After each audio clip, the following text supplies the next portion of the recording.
Hi guys, it's Kino. Welcome to another video. So today I'm back with a message for the collective. So if you came across this video and you felt called to it, then maybe there is a message here for you. This is a message that came to me quite vividly last night before I went to bed. And I was tired, so I was just kind of like, okay. And then I went to sleep. And when I woke up this morning, it was still there. It was still clearly there. So I was like, okay, this is a message for somebody. There were two kind of images that I was seeing. One of them was the image of a safety net being taken away. The other one was the image of like training wheels being taken off. And I guess in some ways these are kind of similar, maybe resonate with both images, but there's a feeling of you decided to do something, but you had sort of a backup plan. You had a safety net to fall back on if things didn't work out. But now it's clear that things are going to work out on this new path, and so we're going to commit to it, and we don't need the safety net anymore. That safety net is falling away. Training wheels being taken off, that feels like getting comfortable with something, reaching a place of mastery. Maybe it's because you were able to take off these training wheels and realize like, oh yeah, I can do this. I can be a natural at this, that you realize you don't need the safety net anymore. But there was also an interpretation coming through of, because of some moves that you have made in your life, you are no longer a safety net for someone else, and that's got them kind of in a tizzy. So, sorry, Yumi's being noisy. Because you're moving forward with your life, you cannot be someone's backup plan anymore. You cannot be someone's safety net anymore, and they're feeling a kind of way about that. Yeah, there's somebody who moved on from you or moved on from a situation with you. And I'm using finger quotes because I think that emotionally they didn't really move on. They may have moved on physically. And they maybe even convinced themselves that they were over you or that they were over the situation with you.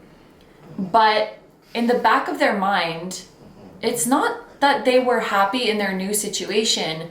It's that idea in the back of their mind that they still had you as a safety net, or they still, like, if things didn't work out, they could still go back to you or go back to the situation with you. That is actually what kept them contented and peaceful. And I kind of feel like for a lot of you, this person didn't realize that. And so when you weren't a viable safety net anymore, it kind of messed with them. And they were kind of hit with this realization of, oh, I'm not happy in my current circumstances. I was happy because of this subconscious idea that I could go, like, that they could go back to you. So that's another way of interpreting it. Maybe you resonate with both of those. But I want to kind of zoom in on this mastery message, this message of like taking off your training wheels, so to speak, because like, let's focus on you, you know? So I'm gonna roll some dice and let's see what area of your life this could be happening in. So we do have the number 2, so something about your livelihood, the way you make money. We have the number 11, so something about friendships, networking, connections, larger communities, wishes coming true as well. And then we have the first house. So this is like your identity, how you present yourself. Oh yeah, these are astrological houses. I should have mentioned that. Or did I? Anyway, your identity, how you present yourself, who you step out as in the world, your role. This feels like stepping into the truth of who you really are. Perhaps you entered a new space, you entered a new community, and you were embraced there, and you really felt like, oh, I do see a place for myself here. I do see my role in this community. I do see that I belong in this space and that I can contribute and add value to this space with this second house energy. and this space can provide value to me. It's kind of like you're finding a new home somewhere else. You're finding your ideal place where you really belong. And so this backup place, we don't need ties to it anymore. We don't need that idea of maybe we can go back to feel safe anymore. Like we're fully embracing moving forward. Just the way I had these a second ago, it was like 11, 1, 2. So it looks like 11 and 12. I don't know if I'm holding those in the right order, but it looked like 11 and 12. The months of November and December could be significant to you. Let's get some oracle cards. What else do we need to know about this message? Funnel, period of frustration, lessons to be learned.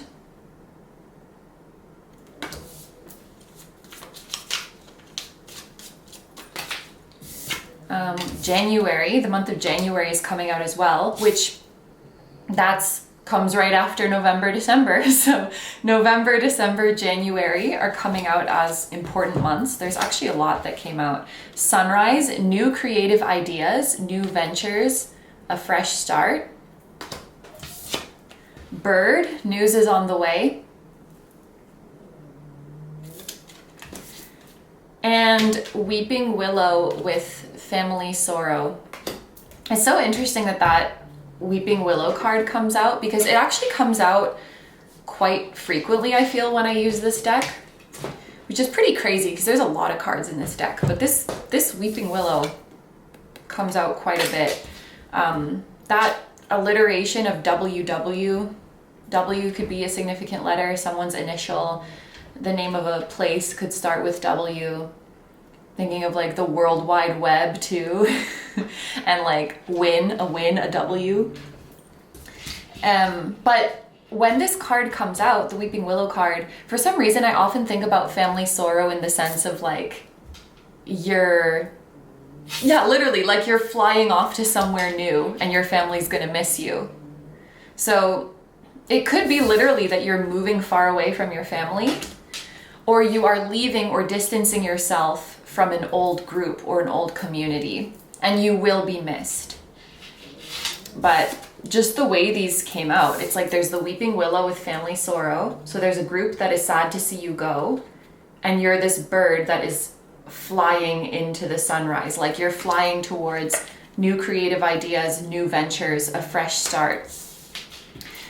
This could be something that's happening in the months that appeared here, November, December, January. These could also be somebody's birth months. The die that had 2 on it got knocked over and now it's a 1. So now we have 4 ones, 11, 11.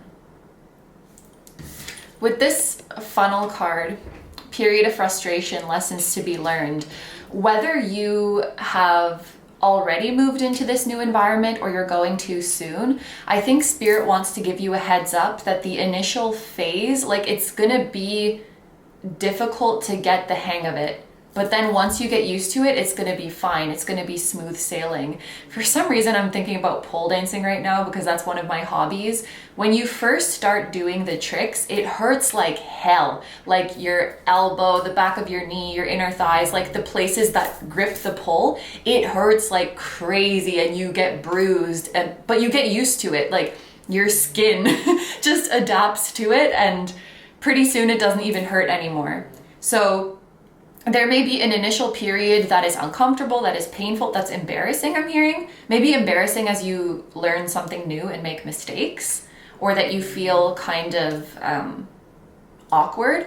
I just had a Zoom meeting today, which I don't do frequently, and I was sweating like embarrassingly much. Obviously they couldn't see that, but like I was like, damn, I'm not used to this. Like, this is uncomfortable for me. But I'm sure if I did Zoom meetings every day, by day 7, I'm not going to be sweating anymore. So it's like, it's pretty uncomfortable at first, but you will get used to it quickly. So just don't get discouraged by that initial period of frustration. This funnel looks overwhelmed, you know?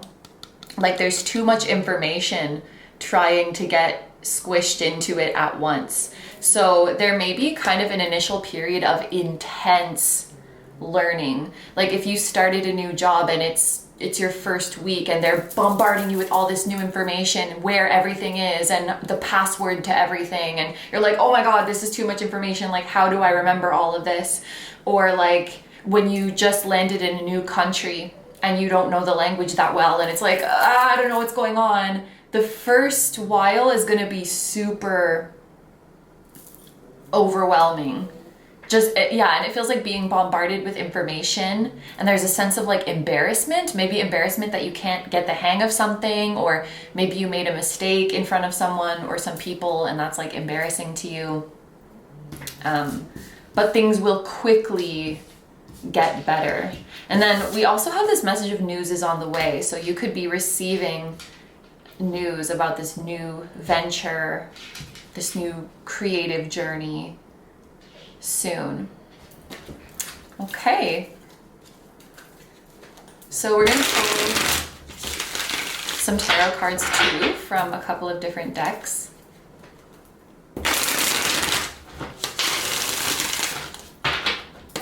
What else does the collective need to know? Okay. Wow. 8 of Pentacles, which this is like literally the practice makes perfect card of like hard work, consistency, repetition, practicing something over and over again.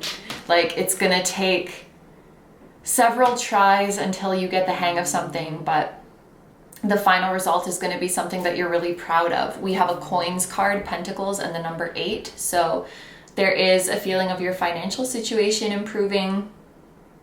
There could be a Virgo sun involved in this situation that is significant, whether that's you or someone else.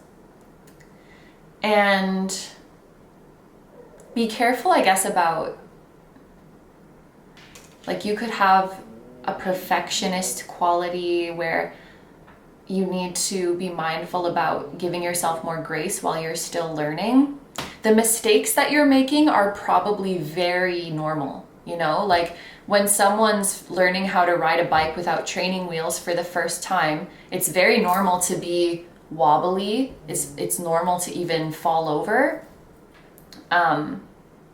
So whatever you're experiencing in this initial phase is like super normal.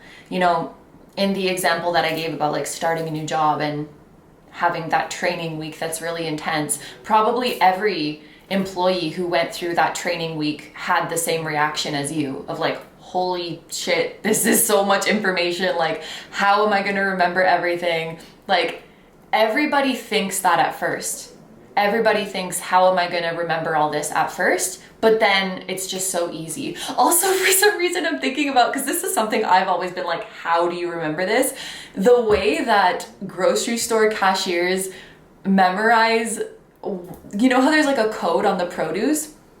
They're like, oh, banana, that's 4011. That's the only one I know. But there's like a code on all of the produce and they just know what it is. Like, oh, mango, that's 351, you know, like, I do not understand how people remember that.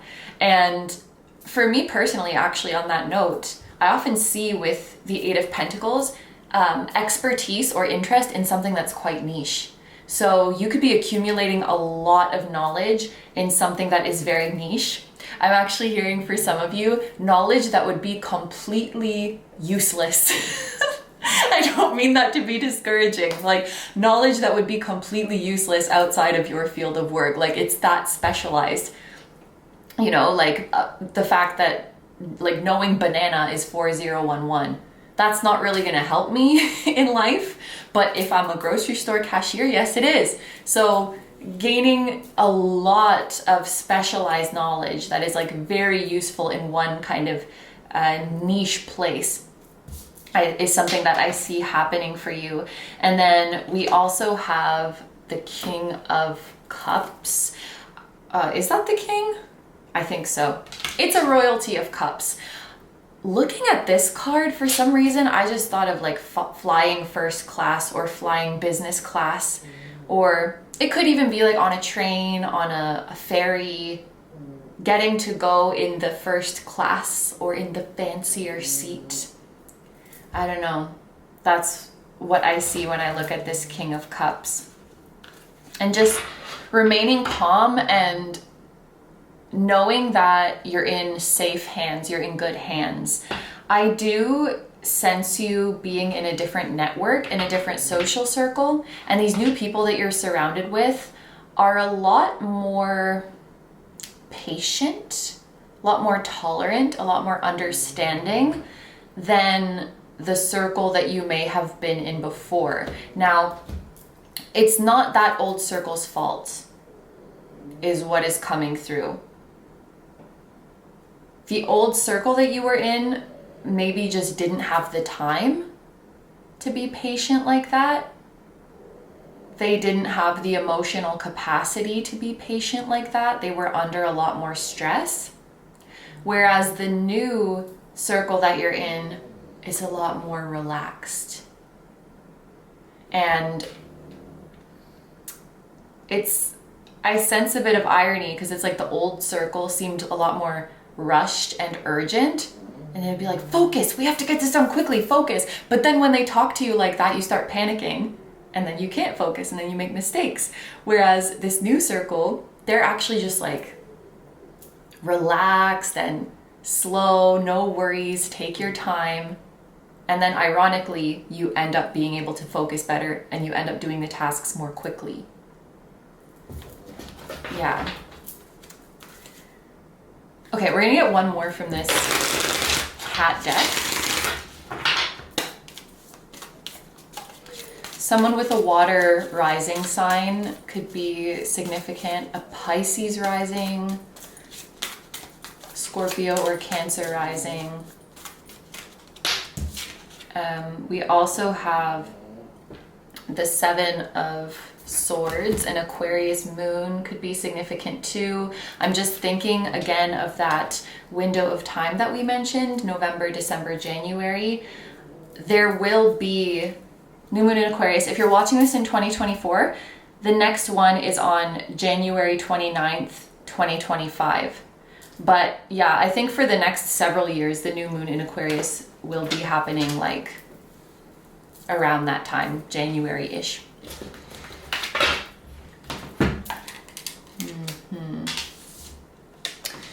This looks like you getting out of a rat race.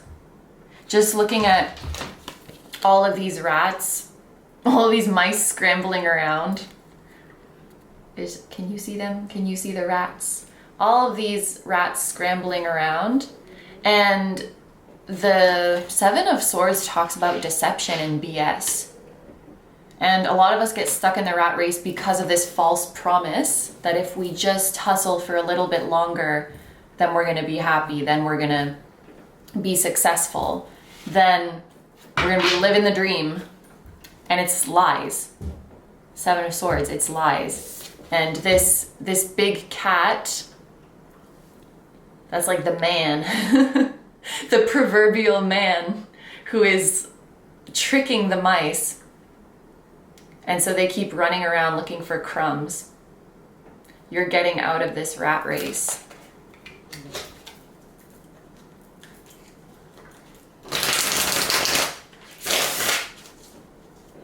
Starting to see the bigger picture of yourself is also something that's coming through. Seeing your identity outside of the context of something. Like, I don't know, maybe you used to see your identity so much in the context of your job, in the context of religion, I'm hearing, in the context of your connection with someone else, you know? It's like, if I had a partner named Rose, I'm just looking at my rose quartz turtle, and so much of my identity is tied into being Rose's wife. I'm Rose's wife, you know? Or like, I'm a tarot reader. It's like, if too much of your identity goes into one basket, that's not good, right? So you could be kind of coming out, zooming out, and I don't see my identity so much in that context anymore. I see the full picture of who I am.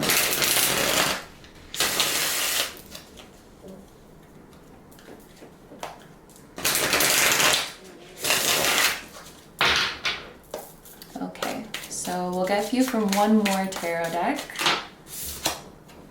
Woo, Three of Wands, expanding your horizons, new opportunities. Sometimes I interpret this as coming out of your comfort zone, but I think this is more just expanding yourself. And I actually think you are going to be quite comfortable expanding yourself in ways that weren't previously possible.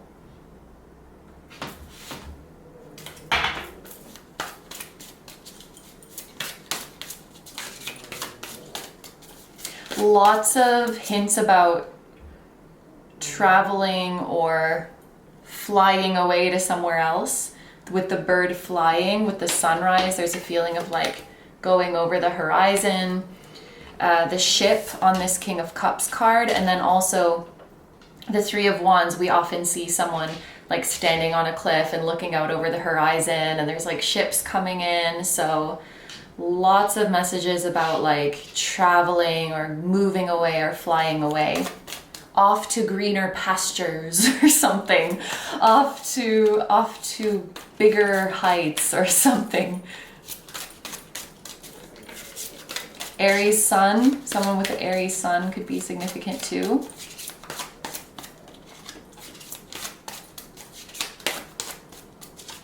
You could be squashing beef with someone, and your reconciliation is kind of badass. You're not gonna let like lies or BS come in between you anymore. For some reason, the example I see is like if people were fighting over a love interest, and then they're like, this love interest ain't shit. Like we should be friends. And then they become besties instead, and they just like ditch the love interest. It's like something, a third energy that made your dynamic sour. It could have been a third party. It could have been like a goal that you were both after. Something you shared in common, like a third energy that created some kind of beef or competition between the two of you, and you're squashing that. And your reconciliation is kind of iconic. It's like, we're not gonna let this have power over us anymore.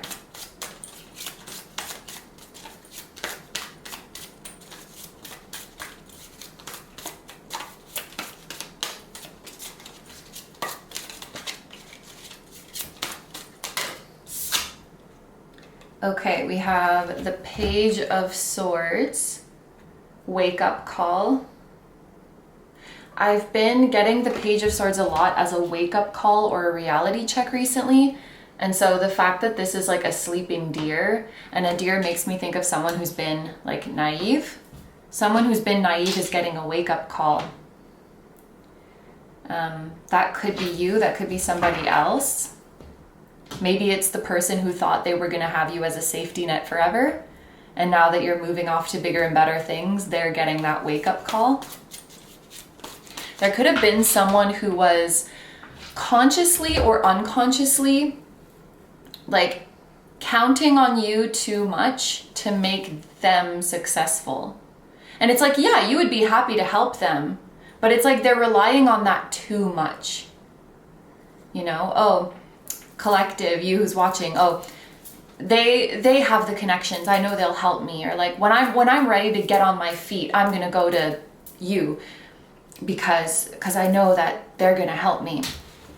Just kind of like taking it for granted that you would be there to help them with everything, and that you would get them all set up, that you would get them on their feet. That's how it's coming through. Like you would get me started.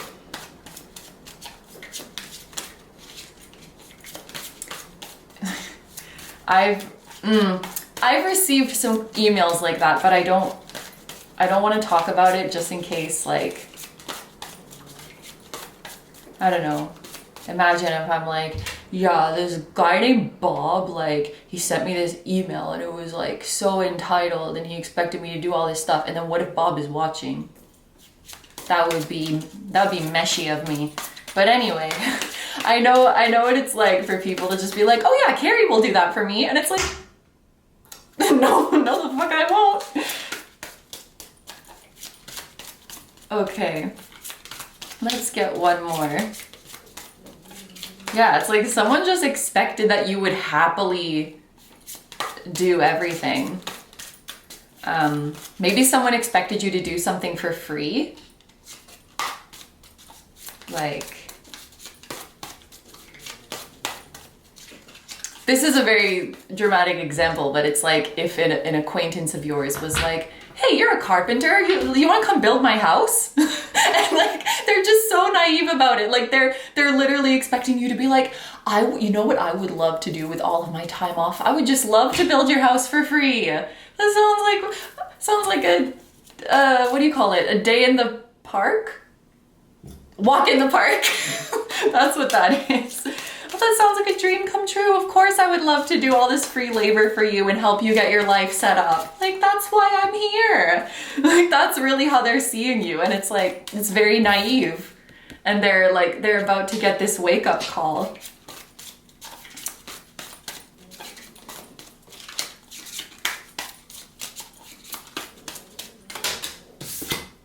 And then we have the Knight of Cups. I kind of like this evolution though. Like we're going from sleeping and then getting this rude awakening, and then we're walking away peacefully. So whoever is getting this wake up call, whether that's you or someone else, I actually think they're gonna take it pretty good, which is, that's nice to know. That's good to hear. There could also be a message about an evolution that occurs when we go from having our logical mind in the driver's seat to now having like our emotions in the driver's seat. And actually, I don't even want to say logical mind, because maybe it's not logical. Like, we're going from having our head in the driver's seat to having our heart in the driver's seat, and perhaps realizing that many times that is the more logical thing to do. It is pretty logical to consider your emotions because you have to feel them and you have to live with them, and your emotions actually provide useful data most of the time. So, and maybe that's it. Maybe we're healing from this distorted way of thinking that used to say you're either being logical or you're being emotional. This kind of like black and white. You're either being logical or emotional. And like, we all know which one is better. It's logical. Like, that's kind of what's implied, right? But there's a realization of it's not one or the other. And in fact, being emotional or giving your emotions a seat at the table and giving them a say in how you move forward in your life it's a very reasonable thing to do. You got to feel good about what you're doing. Completely disregarding your emotions is it's unrealistic. So someone, or you or someone around you, is making that realization. And then I was just absentmindedly shuffling, and then it's 10 of Swords at the bottom of the deck. So someone making this realization, it's going to allow them to end something in their life, or it's going to allow them to drop something that they've been holding on to so tightly that was really stressing them out. Like, why am I betraying my emotions to hold on to this? That seems illogical. Seems illogical to make myself stressed and make myself miserable. I don't think there's like any pride in this being the rational thing to do. And then there's the Emperor and the Ace of Cups under this. Empowerment, taking charge of your life, and then happiness and emotional fulfillment. You call the shots for your own happiness. Okay, I think that those are all of the messages. There's a lot of... I feel like there's a lot of messages about like people's sun signs, like a Virgo sun, Aries sun. Because I feel like that, again, with the Emperor, like an Aries sun. And then Ten of Swords. Actually, is that the Sun? I think it is. Sun in Gemini. Ten of Swords. Yep. Yeah, Pisces rising, Scorpio rising, Gemini risings. Yeah, I think that is everything. That's everything that I'm seeing. So that is the end of our channel message for the collective. Thank you so much for being here. I hope that that was helpful to you in some way and it resonated with you. Feel free to comment on this video to let me know, and all my links are going to be down below too. The Patreon, the social media, all of that. And I hope you have a wonderful day or night whenever you are watching, and I wish you all the best. Recently, every time I film, she wants to be on my chair. And so I just have to sit on the edge of the chair and she's there behind me for moral support. Yumi, say goodbye. She says goodbye. Bye-bye.